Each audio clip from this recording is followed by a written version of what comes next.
Dire Sage deck with Domri Rod, Bonfires of the Damned, you know, very green base. You see Wolfers, Silverhearts, you see Thundermaw, Hellkites against Andrew Schneider playing Barely Boros, a deck that we saw him top 8 in Atlanta with, actually in this room a couple months ago when Patrick Sullivan and I were doing coverage. He actually made top 4 with that deck. Yeah, and it's a nice aggressive matchup. Stormcloak Nova, Rakdos Cackler, similar to like the mono red decks that we've been seeing in the past.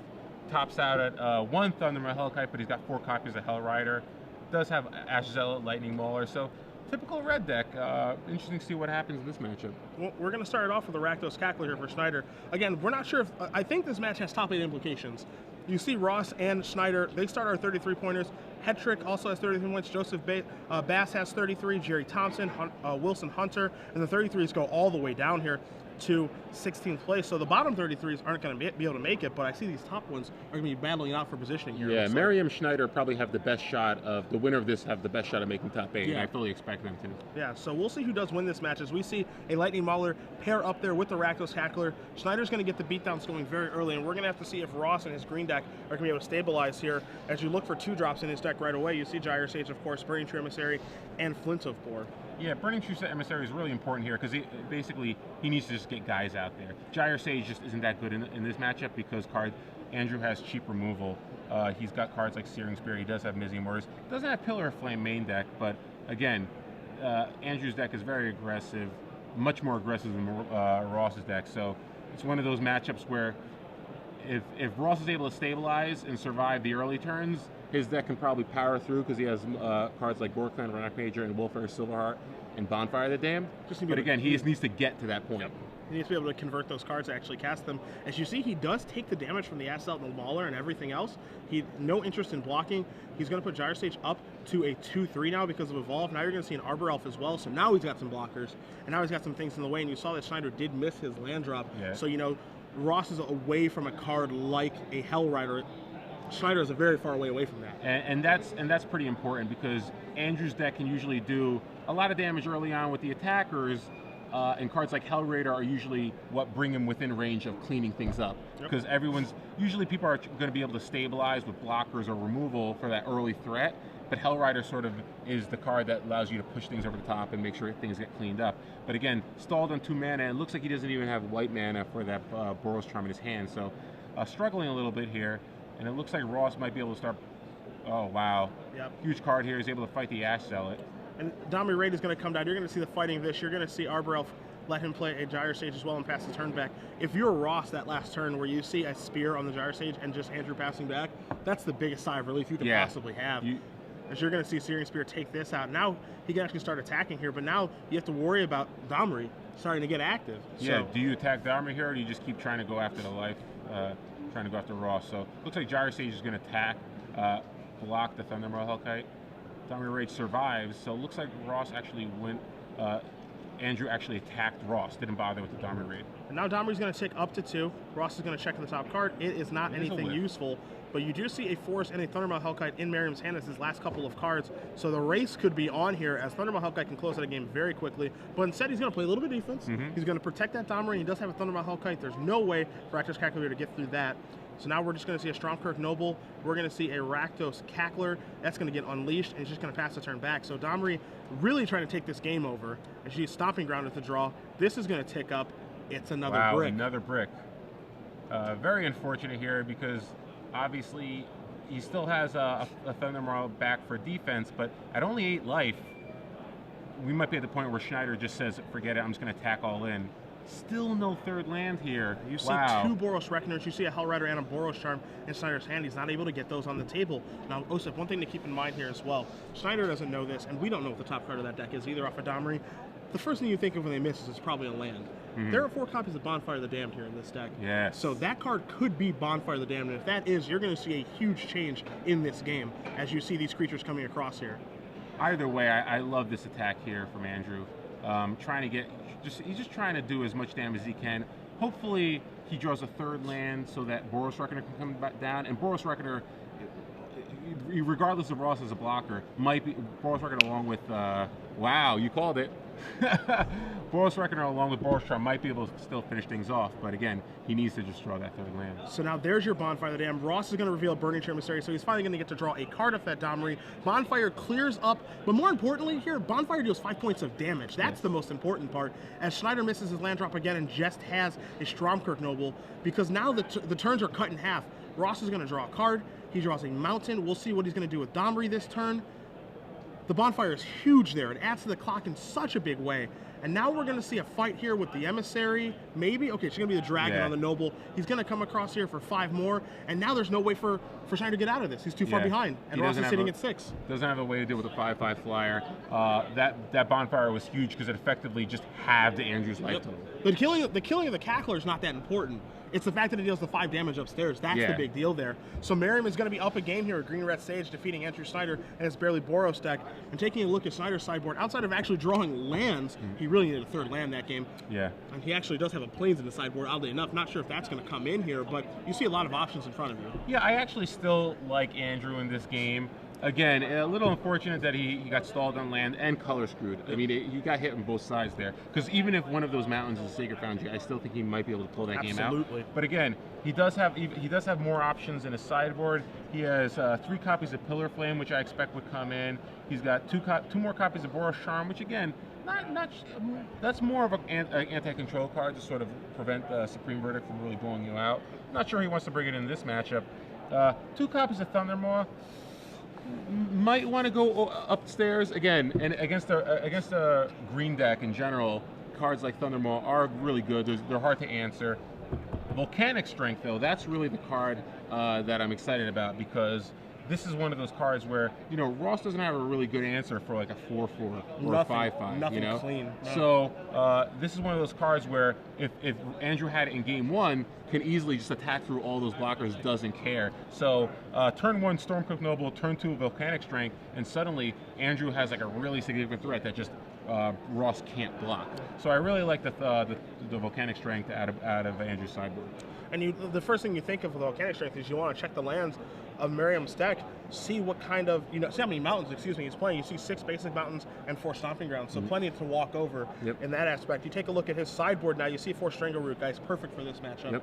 Gets the block, buys him a lot of time.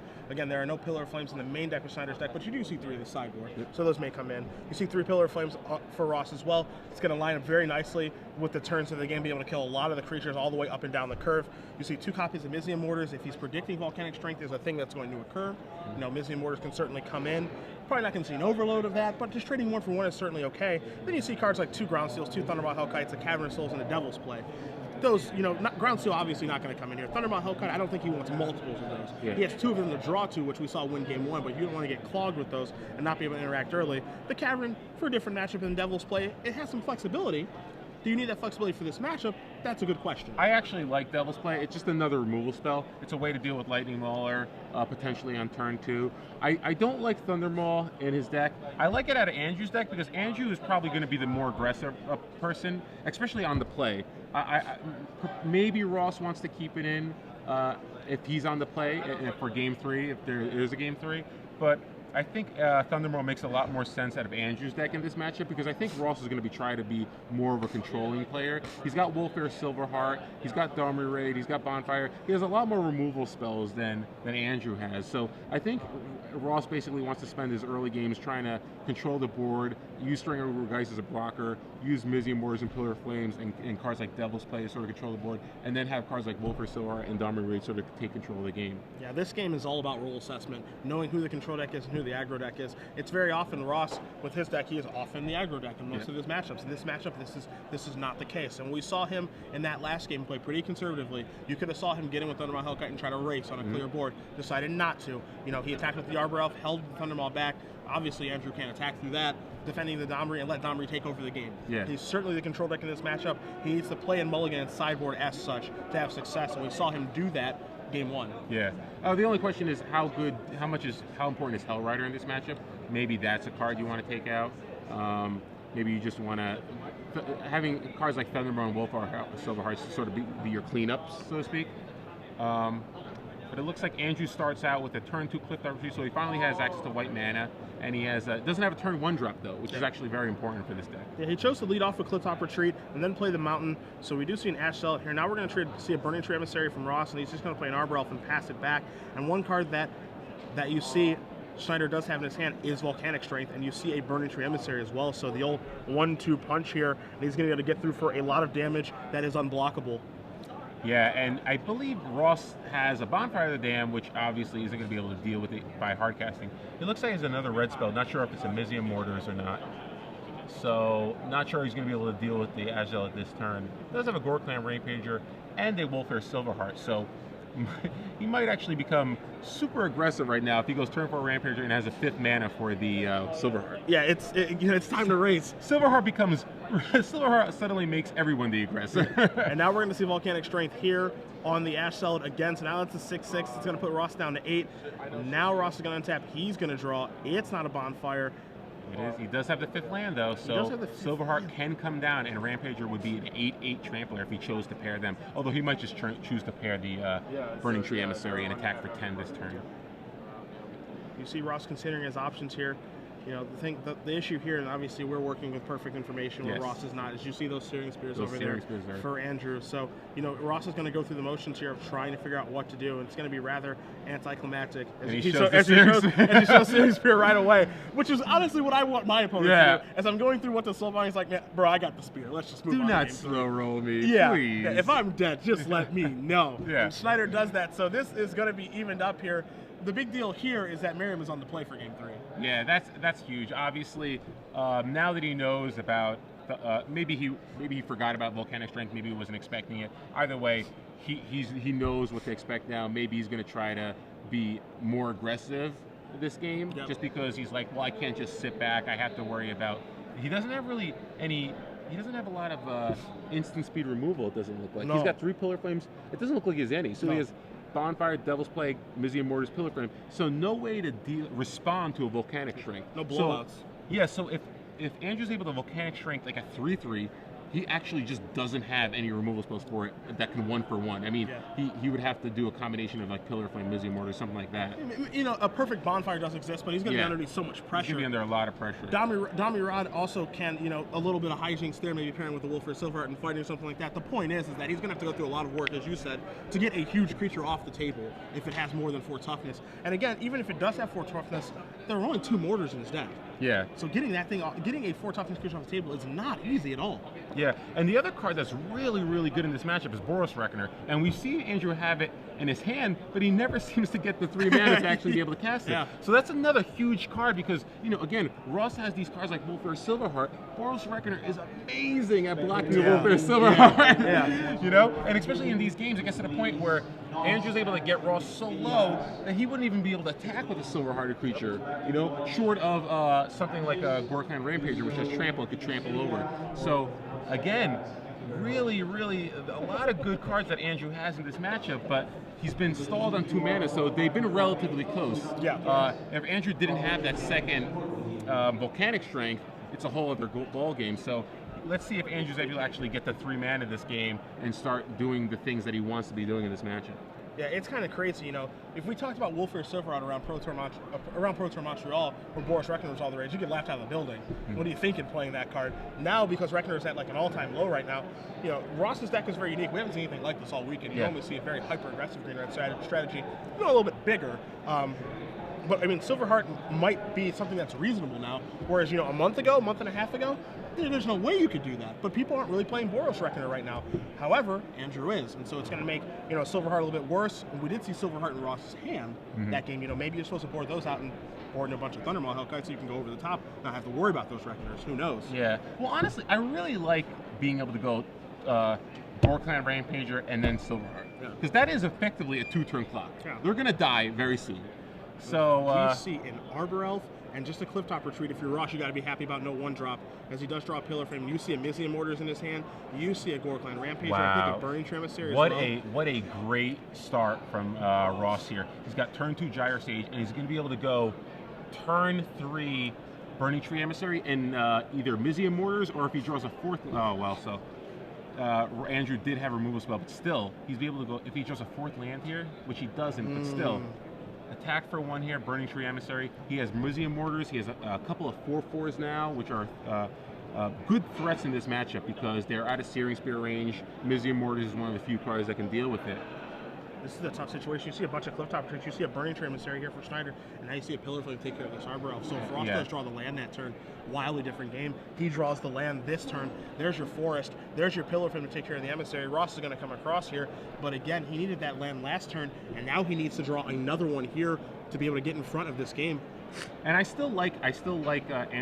don't think Andrew's in that bad shape. He's got a Volcanic Strength, and he also has Stormcrook Noble too, so.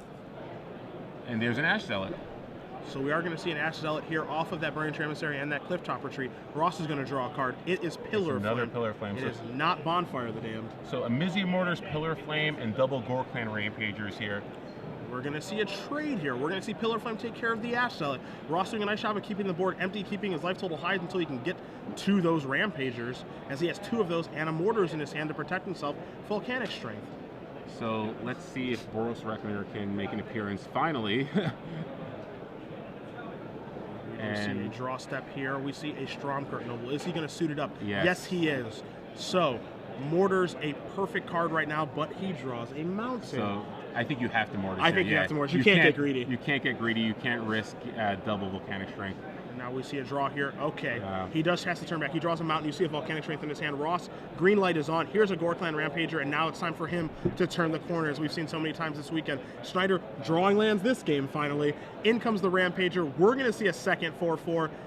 There, that is. You see him play his land, because if he does draw a Bonfire, you want it for the maximum amount. And Schneider is going to draw another Mountain. Okay. Merriam Mortars suddenly makes things a lot more interesting. So now that changes things. And now you see. This is tough. This is really tough, because now he's thinking to himself, if I draw a land, that sucks, but I can kill both things. I like that play a lot. Again, I've always said it, hope is not a strategy. He only has 22 lands in his deck. You can't hope to try to draw. You're not that far behind, because even if you draw, I was going to say, if you draw a 1-drop, it suddenly can be big enough with double Volcanic Strength, where it can block your guy anyway. So. And he doesn't unleash the Cackler. It's a blocking duty. Blocker. That's a 5/5. That's a Wolfir Silverheart. Hello, I'm going to the top, and it says Ross Merriam. Do you believe in miracles? So Ross Merriam with a Wolfir Silverheart off the top. Beats Andrew Schneider playing fairly Boros. What a draw step. What a draw step. Pounded his way into this top 8. Wow. Pounded his way. My goodness. And, that was back and forth. That game was changing. And the thing was, Andrew was obviously backpedaling the whole time. Of course. But yeah, I think, and Andrew had a tough decision there. A lot of players might have said, you know what, maybe I'm too far behind. Maybe I have to hope to just draw a 6 land here so I can overload and deal with both those creatures. I like the play that he went for it, though, because again, double Volcanic Strength. I have 1-drops in my deck. You know, if I draw a 1-drop, suddenly it's my guys are a 5/5. Even if I draw an Ash Zealot, I can put a Volcanic Strength on it, and I have a 4/4 first striker. That so I can deal with